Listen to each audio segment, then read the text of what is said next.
He was born in 1630 at the fort of Shivneri and was possibly named after the goddess Shivai, who has a temple on the fort.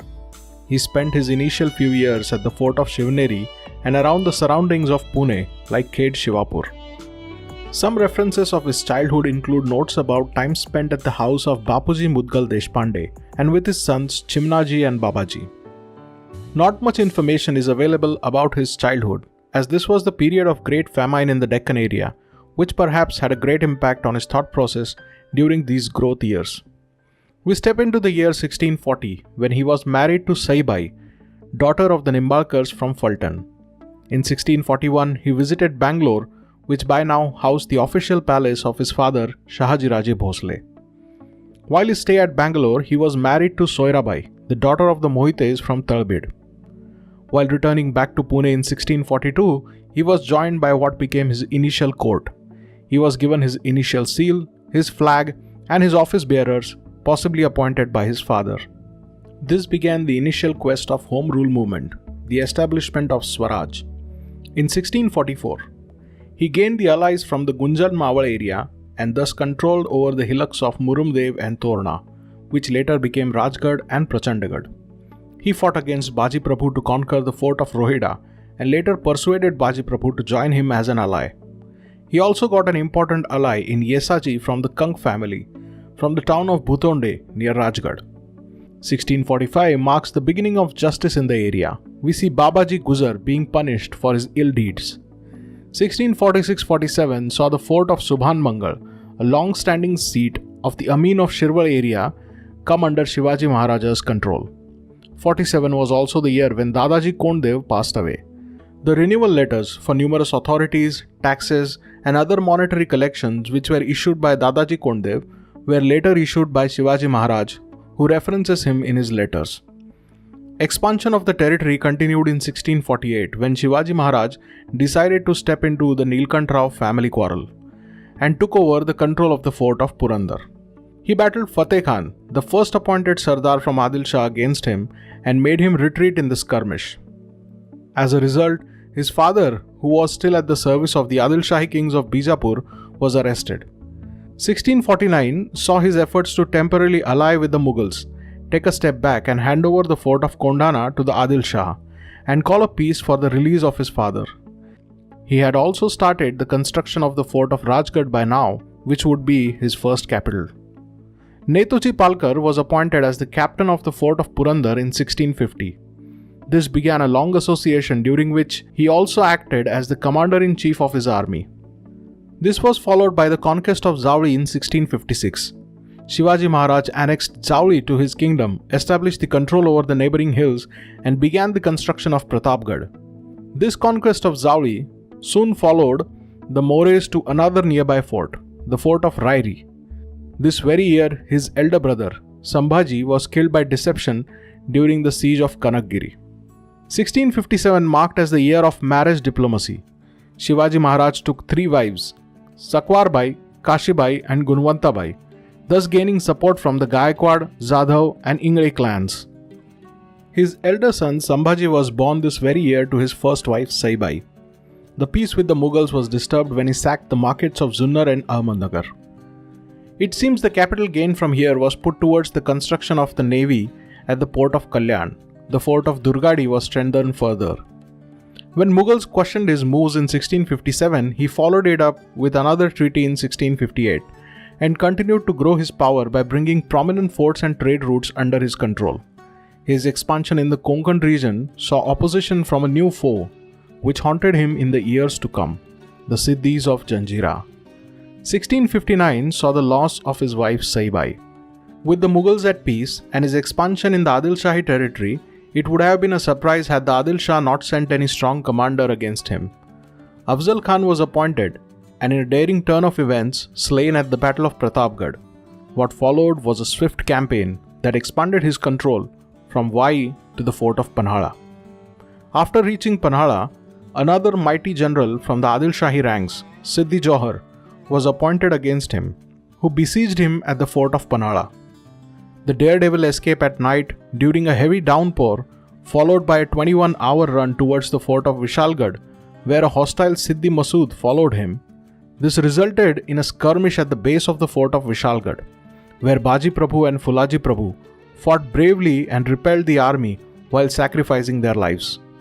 This was the very year when Shaista Khan, the Mughal commander, was appointed to Deccan against Shivaji Maharaj. 1661 turned out to be the year of appointments. Moropanta Pingle became the finance minister, Balaji Auji as his secretary, while Tanaji Malusare, after his great valour, was appointed on the province of Sangameshwar.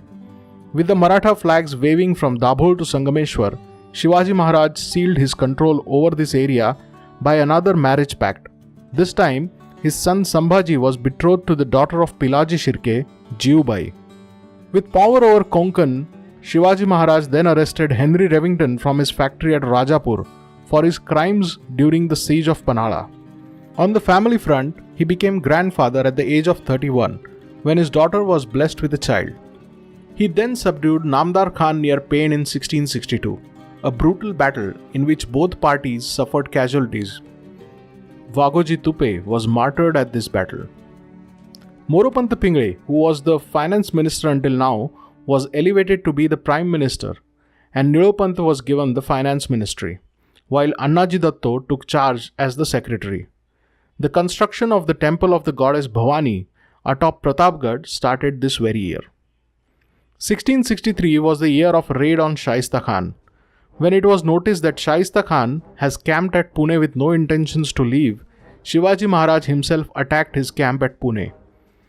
This was the year when Maratha forces defeated Khawaz Khan's army near Kudal and added it to the Maratha kingdom. Rahuji Somnath was appointed as its first Maratha Subedar. This year was also invested in planning the all-important expedition of Surat. Bahirji Naik's intelligence played an important role during this planning.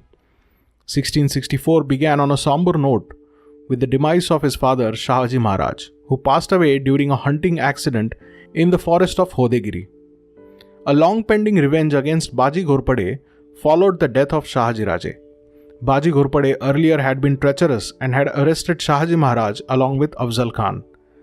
The Maratha power expanded in the southern Konkan region of Maharashtra with the capture of the fort of Fonda.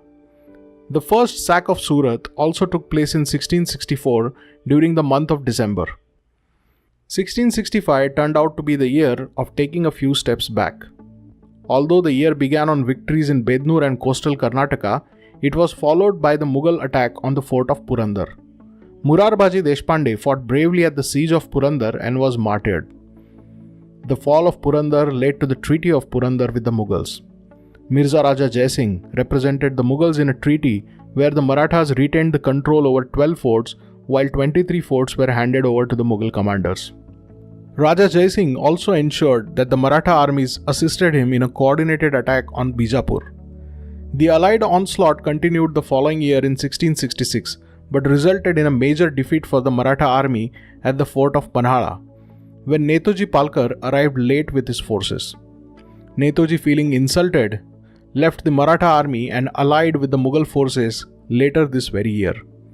As per the Treaty of Purandar, Shivaji Maharaj had to visit the court of Emperor Aurangzeb at Agra. He left on 5th March for Agra, reaching on the 29th of May in 1666. Displeased with the treatment received at the court, he left the court in anger and was subsequently arrested. In a daring turn of events, on 18th of August 1666, Aurangzeb received the news that Shivaji Maharaj had escaped Agra. Shivaji Maharaj then reached Rajgarh on 12th of September, followed by his son Sambhaji on the 20th of November.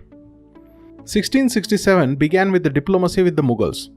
After the sudden exit from the court of Aurangzeb, he sent his son to Aurangabad as his representative. With a step back against the Mughals and work being done against the reinforcements in the Maratha army, Shivaji Maharaj signed a temporary peace treaty with the Adil Shahi Sultans.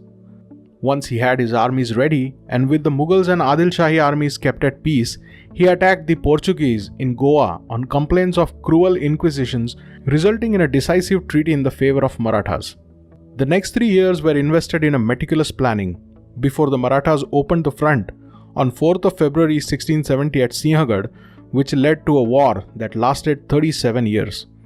Tanaji Malusare was martyred at the fort of Sinhagad, while 50 plus forts were captured in this very year. On personal front, his second son Rajaram was born on the fort of Rajgarh. With a decisive war initiated against the Mughals, he sacked the Mughal commercial city of Surat again and defeated the ensuing army at the Battle of Kanchanbari.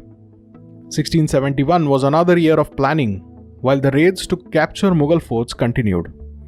His son Sambhaji Maharaj was inducted formally as the Crown Prince, and we start noticing his letters bearing the seal of the Prime Ministers. A novel budget prepared for the maintenance of forts is available from this year. The Maratha kingdom was taking shape, and special efforts are seen during this year towards trade with the British and other foreign merchants. In 1672, with the confidence of the armies sky high, the might of the Maratha armies was noticed in a pitched open battle against the Mughal armies when Prataprao Gujar and Moropant Pingle defeated them at the Battle of Salher. 50 plus forts were captured this very year. The Maratha kingdom established its trading principles, interacted with ambassadors like Ustik and Lefebvre. Accepting the Maratha dominance, the Qutub Shahi kingdom offered tributes to the Marathas in 1672. Along with the victories in open battles, the guerrilla battles continued.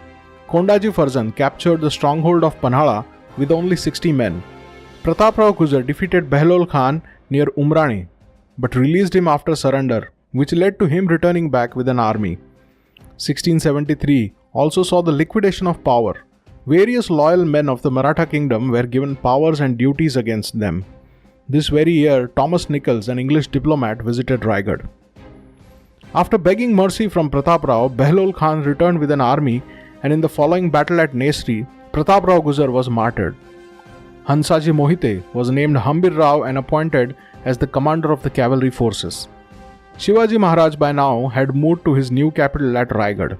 One of his wives, Kashibai, passed away in March due to illness. Shivaji Maharaj then captured the fort of Kelanza and then was historically coronated twice as the Chatrapati, king of the Marathas. Henry Oxenden, an English diplomat, was present at his coronation. Sadly, just a couple of weeks after the coronation, his mother Jizabai passed away due to old age. With the Siddhi soldiers proving to be a nuisance in the coastal areas, Shivaji Maharaj decided to subdue the Siddhis of Janjira by constructing the fort of Padmadurga in 1673.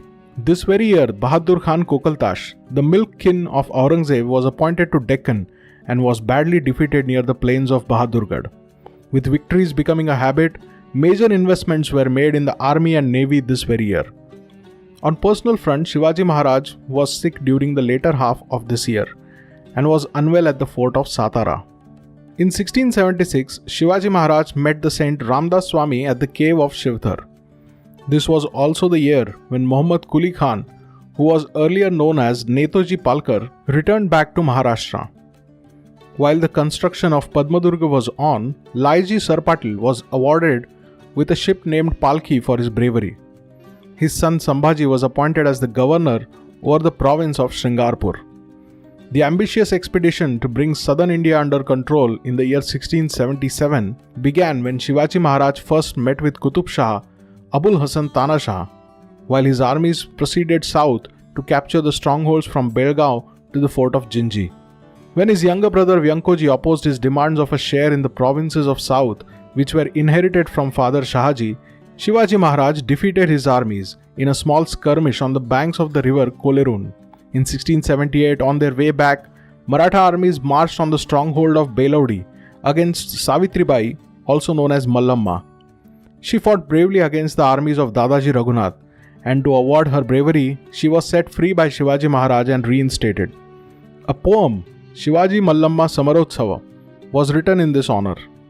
This was the very year when two prominent loyalists from the court, Foreign Minister Trimbak Pant and Minister Dattaji Pant, passed away. With Vellore under control, after constructing the forts Sazra and Gozra, Shivaji Maharaj returned back to Raigad. Troubles with Diler Khan continued in 1679 with his attack on Bhupalgarh, where he mercilessly cut off the arms of the captured Maratha soldiers. With Diler Khan sacking the areas of Maratha prominence, Maratha armies raided Jalna, then a prominent Mughal trade place. This was done under the leadership of Shivaji Maharaj. When Diler Khan decided to march against him, Shivaji Maharaj moved to Vishramgarh under the navigation of Bahirji Naik. Witnessing the Mughal atrocities, Sambhaji Maharaj, the crown prince, returned back to the Maratha faction. This very year, the Maratha Navy defeated the English Navy at the Battle of Khanderi, thus proving that strategy plays a crucial role over the strength of the armada. With Maratha armies going from strength to strength, Adil Shah now accepted Maratha dominance over south and stopped contesting against the strongholds which were under Maratha control. With Diler Khan proving to be a major rival in Deccan, Shivaji Maharaj set all his might against him. He then visited Panhala, where he met his son Sambhaji, and later visited the fort of Parali, where Saint Ramdas was stationed. He returned back to Raigad and arranged the thread and marriage ceremony of his son Raja Ram. This proved to be the final chapter of his story, as he passed away on 3rd April 1680 at the fort of Raigad due to illness. This marked the end of an era which raised the ambitions of the Marathas and taught them how to fight and defeat the enemy.